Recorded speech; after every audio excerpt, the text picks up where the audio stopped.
போதைப் பொருள் பயன்படுத்திய வழக்கில் பல மணி நேர விசாரணைக்கு பின்னர் நடிகர் கிருஷ்ணாவை போலீசார் கைது செய்துள்ளனர். அவருடன் போதைப் பொருள் விநியோகம் செய்த ஒருவரும் கைது செய்யப்பட்டுள்ளார். அதிமுக முன்னாள் நிர்வாகி பிரசாத்திடமிருந்து போதைப் பொருள் வாங்கி பயன்படுத்தியதாக நடிகர் ஸ்ரீகாந்தை போலீசார் கைது செய்து சிறையில் அடைத்துள்ளனர்.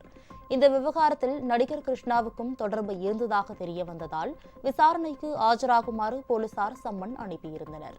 நேற்று மாலை 1000 விளக்கு காவல் நிலையத்தில் கிருஷ்ணா விசாரணைக்காக ஆஜரானார். கிருஷ்ணாவிடம் கிழக்கு மண்டல இணை ஆணையர் விஜயகுமார், துணை ஆணையர் ஜெயச்சந்திரன் ஆகியோர் பல மணி நேரம் விசாரணை நடத்தினர்.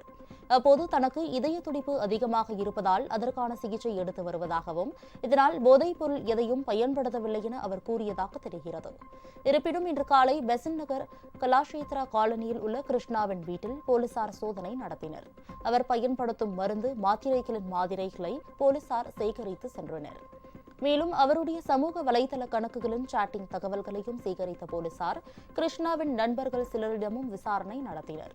இதில் சங்கீத வார்த்தைகளை பயன்படுத்தி போதைப் பொருள் வாங்கியது உறுதி செய்யப்பட்டது. இதனால் கிருஷ்ணாவை இன்று பிற்பகலில் போலீசார் கைது செய்தனர். அவருடன் கெவின் என்பவரும் கைது செய்யப்பட்டுள்ளார். இவர் போதைப் பொருள் விநியோகம் செய்பவர் என கூறப்படுகிறது.